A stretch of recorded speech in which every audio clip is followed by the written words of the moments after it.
Digital painting, I feel like we all know what digital painting is at this point, right? We've talked about Art Rage earlier today. Do any of you use your own digital painting apps on your phone? Anybody else? Just some of you? I have a lot of my students that they have these digital apps on their phone and they'll just kind of like paint stuff and import photos. So we all know digital painting is currently an emerging form of artwork, and it's a little newer, so a lot of people see it as something extremely valuable and a lot of people see it as not extremely valuable. So here we have two examples of digital paintings. We have a Harry Potter over here, and then here we have just a woman, her photograph, and how an artist drew her digitally in his own style. So as you guys know, we could do digital art through computers, through tablets, through all these different things, and you can use styluses, you could use your fingers, and they also have these really nifty paintbrush styluses now. Have you guys ever used those before? No? And Miss Smith actually has a crayon stylus. So, you know, pretty cool. So, digital art. Let's say I'm an artist and I want to go outside and I want to paint, and I can choose between my traditional paint, so like my watercolors, or my iPad. What do you think the pros are of bringing my iPad versus the traditional paints? So talk amongst yourselves, talk in your groups, and what are the pros? So what are the good parts of why I should bring my iPad? You need a partner. Why do you think I should bring my iPad instead of my traditional paints? It's easier to carry, right? Okay, awesome. Easier to carry. What are you guys coming up with over here? Yes, that's so true. If you mess up, you can undo it. You're not wasting materials, right? Why else? You don't, right? Materials, you don't need a stand to hold it up. All right, awesome. So what are some other pros that we came up with? Ladies, Joanna, what are some pros that your table came up with? It's easier to carry around, right? Can you imagine like all those materials that I'm carrying outside with me? I have to have my easel and then my paints and my canvases and my paper and my paintbrushes, and then if I drop something, oh my God, it would be horrible. What about Gabby? What did your table come up with? We said that it's probably easier if you had an iPad because you can erase it, and on a canvas you can erase it. Right, it's much easier to erase. So let's say we only brought one canvas with us and we mess up. That would be really poopy. Right, okay. Yes? If you're taking like a picture, you can get more detail than you can painting. That's true, you can see more detail. Awesome. So I threw some pros up here. So easy to carry around, no mess. You can use it anywhere. Different medium options at the palm of your hand, so you don't have to carry around different types of art supplies. You can create products quicker. You can create multiples, which is cool because you just print them off. It's easier to fix your mistakes, and it's easier to find the right color instead of mixing colors. How many of you have learned how to mix colors in your art classes? And sometimes you mix the red and the blue to make violet. It doesn't really come out violet, right? It kind of becomes a pain. But digitally, today I'm going to show you, you can find colors much easier, and it makes them look more realistic. So some cons. So what are some negative aspects of bringing an iPad or your tablet versus my materials? Yes, Olivia. Sometimes if you don't have a stylus, it can be very difficult. That's true. If you don't have a stylus and you're using your fingers, sometimes it's like little nubs and it gets a little difficult. Yes? On the iPad, it could crash down and it won't work anymore. That's true, right? It could crash down and then you could lose your artwork forever if there's a technical difficulty. Yes? There could be a glare on the iPad and you can't see anything. There can be a glare in the iPad, which we might experience, but that's okay because I came up with a backup plan. Yes, ma'am? You could drop it and break it, or you could lose it. That's true. Yeah, someone could steal it because it's expensive equipment, or you could drop it and break it. So I also threw up here, it could die. If you're working on an artwork and your battery's about to die, that's kind of hard. You could have printing problems. Maybe it won't connect to the printer. It's harder to display because after you have your artwork digitally drawn up, what do you do with it afterwards? Whereas if your painting's done, you could just go right to the gallery and hang it up, but you have to do all these other extra steps. It's still undervalued as a true form of art, which I just mentioned. Some people don't believe that digital artwork could be as valuable as something like an oil painting that could take months to create. So we're still kind of in that era where it's a little difficult to see that. And is it worth as much money as an oil painting or an acrylic painting? What do you guys think? No?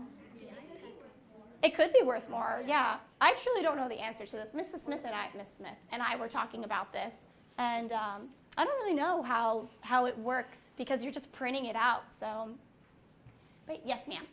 I feel like you could create in like a painting on like a tablet or something, and it would look the same as a real like painting, but like it'll take so much less work and so much less time to do it. Yes, all right, so she was mentioning that you can create a painting on the tablet and it could look just like a painting with traditional medium, right? Do you know when I'm saying medium, do you know what I'm talking about? Okay, so medium's like the art supplies, so like oil painting, acrylic, watercolor, not like a medium who's like talks to dead people, not that type of medium. All right, so digital art versus traditional, so these are just all different types of mediums. This is an oil painting, this is a watercolor painting, and this over here is an acrylic painting. So those are the three main types of painting styles we're going to talk about today, and we're going to create something kind of meshed with these three different styles in our iPad today. So David Hockney, I don't know if you guys know who he is, but he's a very old artist, and he actually started creating art like back in the 50s, I believe, and he's an acrylic artist. And then as soon as the iPad came out and digital art came around, this man started creating digital artworks. So we've got two of his artworks. One is an acrylic painting and one is a digital painting. How many of you think A is the acrylic painting, the traditional medium? How many of you think B is the traditional medium, the acrylic painting? All right, well actually B is the digital painting. So he made that on an iPad. So, and then this one, he actually sat and he painted it. So what are some reasons why you thought this was the digital one? Because that was a lot of you. Yes? It's because the RB, it just looks more cartoony. It looks more cartoony. Right, yes, those colors. It's kind of difficult to get those types of colors out of paint you buy in a store. And why else? Why else did somebody choose another option, Aubrey? Why did you choose, which one did you choose for the acrylic painting? The acrylic, I thought the acrylic one was A. Okay, cool, and why? Because it just looked like more something you would see not on the iPad. Okay, cool, so it just didn't look as like digitally edited. So here are two portraits also. One is a digital, one is a traditional. So how many of you think A is the digital artwork? Okay, so we got a few hands. How many of you think B is the digital artwork? What about those of you that aren't raising your hands? What do you think? Maybe they don't know. Maybe you guys think I'm tricking you. But no, B is the digital artwork. So why did you guys pick B? Who picked B as the digital artwork? Why did you pick B? Yes, darling. I think it was B because the background on it looks like it could have been edited in more. Okay, cool. than the other one. Right, the background looks like it's more edited in versus like this looks more blended. Yes, ma'am. The colors are a lot more vibrant. The colors look a lot more vibrant. I tried to choose two that had similar color palettes, but can you guys kind of see the difference in colors where this bluer kind of jumps off the page more than this one? So, and then one more. So, A and B. So, which one do we think is the digital painting? Do you think it's A? Raise your hand for A. And raise your hand for B. All right, so it is A. So again, kind of similar to the first one, the colors are a little more vibrant, but what about this one? The colors are really vibrant. So what made you guys choose A? Yes, Olivia. It just looks more like it was painted. It just has, like, it looks like it has more texture. It has more texture. Awesome. Yes, Joanna. The grass on A. The grass on A. What about it? It really doesn't look like you would paint it on. It looks like you painted it on. Right. It doesn't look like you could paint it on because sometimes if you take your paintbrush, you don't have these perfect strokes. So really quickly, we're going to watch this little video on him so you guys can get a better understanding of him. Well, I am 79. One day I'm going to fall over. But I do work every day, actually. David Hockney's lifetime of making art at a breathtaking rate shows no sign of slowing. The 1,000 works now on show at the National Gallery of Victoria, in fact, represent only a fraction of his body of work. What would you like people to get from this exhibition? When people come along, what do you hope they feel? Joy. Some joy. In recent years, the artist has found a new creative marriage, art and technology. I got an iPad the moment they came out. I got one from California, and that's when a lot of these were done, in 2010 actually, when I began drawing on an iPad, and I loved it. Because I like drawing, but I thought it was a terrific medium, really. Everything is at your fingertips. There's no cleaning up. So you can see the artistic potential there. It wasn't just that you wanted to keep up with trends. You could see the artistic potential. I saw a new medium, actually. Yes, yeah. I don't care about trends.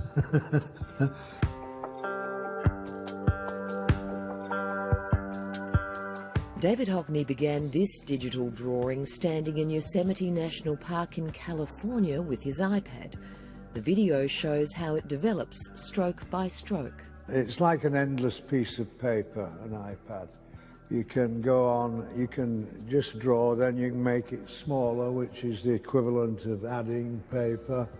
I mean, I think people will love seeing this and then maybe go and draw themselves, I think. Right. So I just wanted to show you that little snippet that this artist, he practiced doing traditional mediums, and now all of a sudden he's just in love with digital art, which really shows a future for digital paintings. So I personally am an oil painter, and I'm slowly learning digital art and digital painting, and I honestly don't like it as much as David Hockney to be doing it every single day, but I'm really trying to like it as much. So we are creating our own digital landscape, so we're actually going to go outside today, and we are going to create a landscape that looks like this.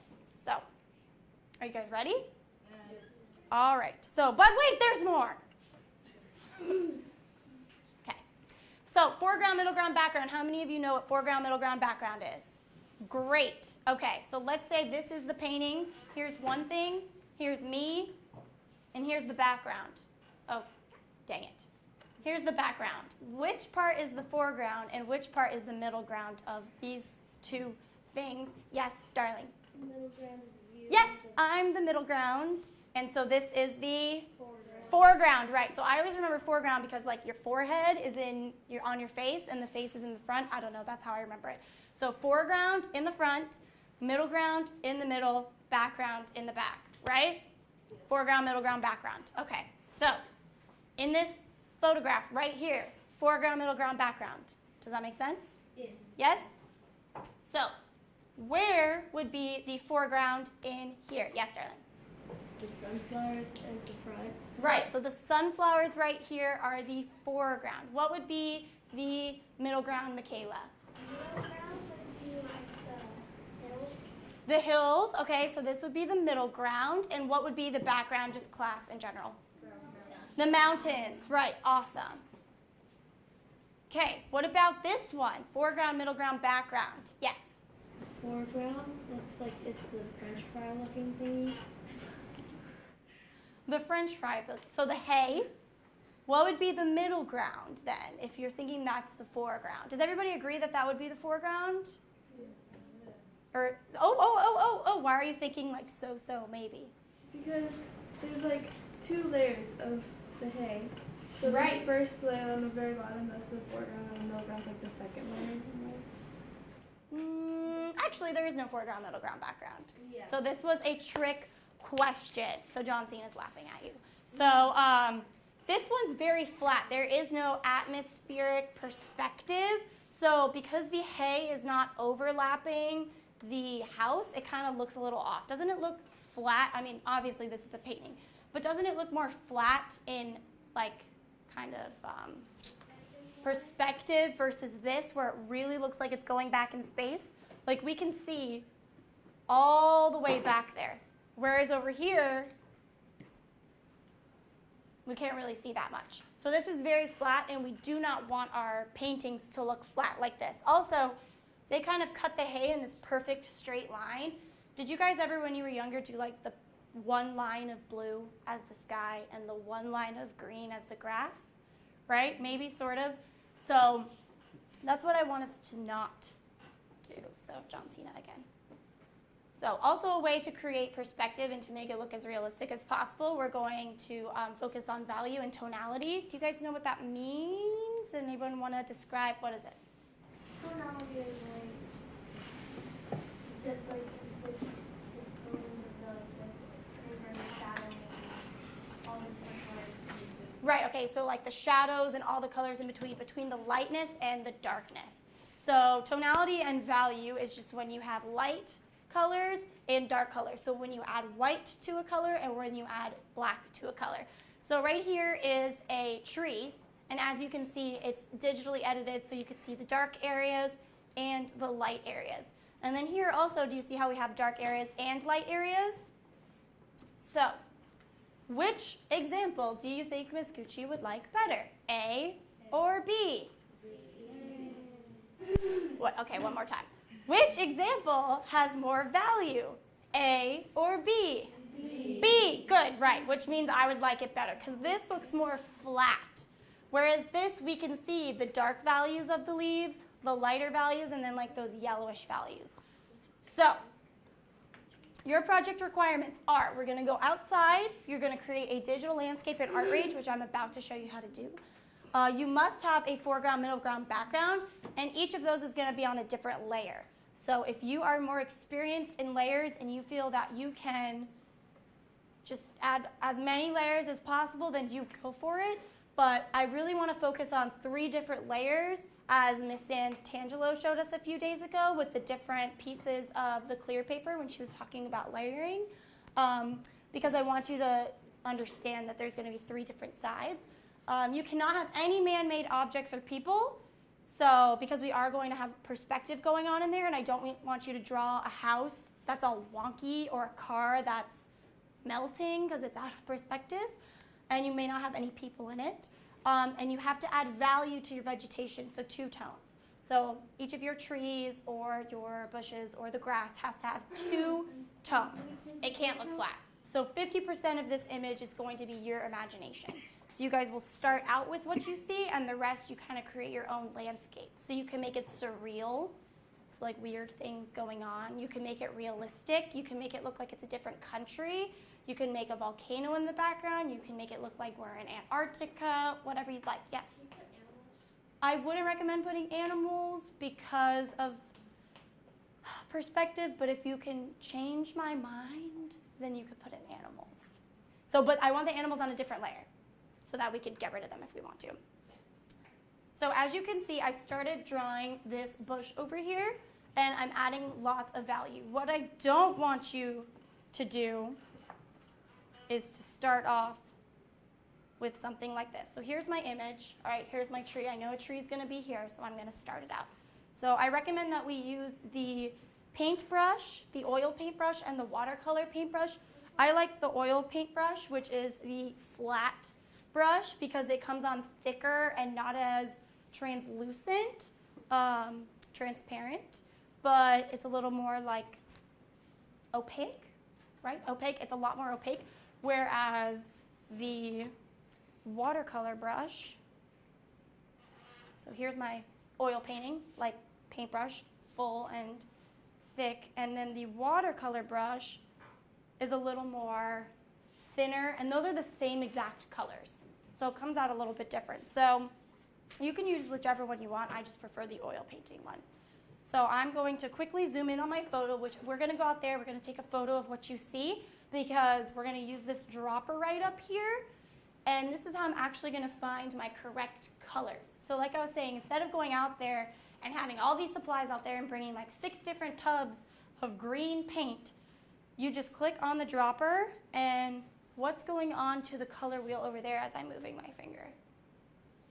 Right, it's changing around. So I'm moving my finger right now on this bush over here, and it's picking up the colors for me. So I'm going to try and find one of the darkest values, because you want to start dark and work your way light, okay?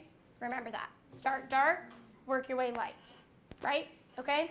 Chelsea, start what? I'm sorry. Start dark and work yourself up to being light. So it's kind of like reverse tanning is what we're going to be doing. So I'm starting with the dark color, and I'm starting with 100% on my brush. Do you guys know how to change your brush size? Yeah. Good. So we're starting with a giant brush, because we're not going to put in all the value and everything yet. We're just going to kind of block it in. So I know it's going to be at the corner of my thing, so I am just blocking it in. Now, if I were to keep my brush at 100%, would it look as finely detailed as this? Right, so what do you think I'm going to do eventually as I get lighter and lighter and lighter? Yes, ma'am? Put down the percentage. Yes, change the percentage. So I'm going to change my percentage to like 50%. And actually, I'm going to back up because I don't want that much dark. And now I'm going to pick up my dropper. I'm going to try and find a lighter value. It's a little lighter. And after you click the dropper, you have to make sure you go back to your paintbrush, because if you don't, it'll make a boo-boo. And now I'm going to start adding some lighter here. See that so far? Okay. Very easy, very simple. I feel like you guys totally know how to do this. But I want to show you a trick in a second. So now I'm getting to 10% because I want to start creating those really fine little details. So I'm going to get a really lightish white color.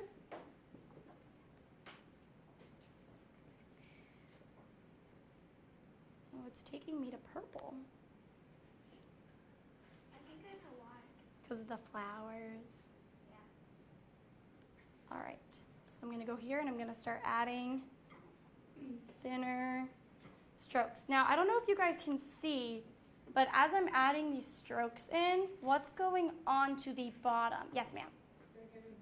They're getting blended in. So what do you think is a way that I can counteract the blending? How do I stop the blending from occurring? Yes, ma'am? Use a different brush. Okay, what else could we possibly do? Yes, layers. So this is where layers comes in handy. So I'm going to add another layer on top. And now when I put that same stroke on, that's the same exact color. See how it's more vibrant? So you can go ahead and add as many layers as you want. As I said, if you know how to do that, if you feel comfortable doing it, go for it to add all those highlights in, which is actually what I did here in my initial painting. So I went and I added layers. So these strokes over here were much more prominent and not blended in when it came to those strokes. And then over here I started adding, with my other layer, I was adding little bits of green on top. So after you create your foreground, you're then going to, let's say you have 5 layers, you're just going to add another layer and you're going to start your middle ground. Okay? And you're going to do the same exact thing. No? So since it's a little hot outside, we're going to go outside, we're going to take photos, I'm really quickly going to make sure that everybody has a foreground, middle ground, background, and then we're going to import those photos into ArtRage, and you're going to do the same thing that I did, where you pull it up as a reference photo, and we're going to drop in the color so we can hang out in here because it's so hot outside. I like that you guys are getting it like different angles. That's cool. So what we're all going to do is we're going to open up ArtRage. So everybody open up ArtRage, okay? We're going to click on the ArtRage logo. We're going to click Create New Painting. And this is very important. You're going to come to this area. You want to make sure your painting is in a landscape style. So in order to change that, you're going to click over here, this arrow where it says width and height. And you're going to click on Landscape Large. So in order to import our reference, we're going to click on this. It kind of looks like a sticky note button. So it's like a sticky note with a little tack through it. So we're going to click on that, and we're going to click on Reference on the plus button. Are we going to click on Load Image? No. No, we're clicking on what? Reference. So the plus button. And then we're going to click Import from Photo Library. And we are importing our Photo. So click on your favorite one, and you should be able to move it around. So everybody, 2 hands is how you move it around. You can change the size. 2 whole hands? Well, 2 hands, 2 fingers. So you just do 2 fingers, and it's kind of like zooming in and out. It's like a crab. That's how I like to tell my students. So you're moving it in and out. Now, first things first, I want you guys to go in layers and get yourself familiar with layers. I'm sure you guys remember what layers are, but I just want you to right now add 3 layers. So we're going to go into the stacked paper that looks like stacked money because it's rectangles. And so now, whichever one you want to start with, whether it's the foreground or the background, I don't recommend starting with the middle ground, but whether you want to work back to front or front to back, you want to make sure that that layer, the background is always the last layer behind, and the foreground is always the first layer behind, first layer in front, right? Yes? Okay? So the dropper tool is right up here. So you're going to use the dropper tool. You're going to try to find the colors, and you guys may begin. Are there any questions, comments, concerns? No? Everybody knows what's going on? Awesome possum. I do teach a digital art class, but when I begin that course, I start with traditional mediums. So we use charcoal, we do sketches, we talk about value, and we talk about all the elements of art through traditional mediums, and then we move on to digital art. So I feel like you need traditional as a foundation to get to digital art. Right now, these students, there's about 25, 30 of them in here, and they are currently taking the summer camp class for free. And we provide a few different art camps throughout the summer where students can come in for the day and just learn through all these certified art teachers. So thankfully, the referendum allowed us to have these students come in for free and these students to learn about art for fun. So.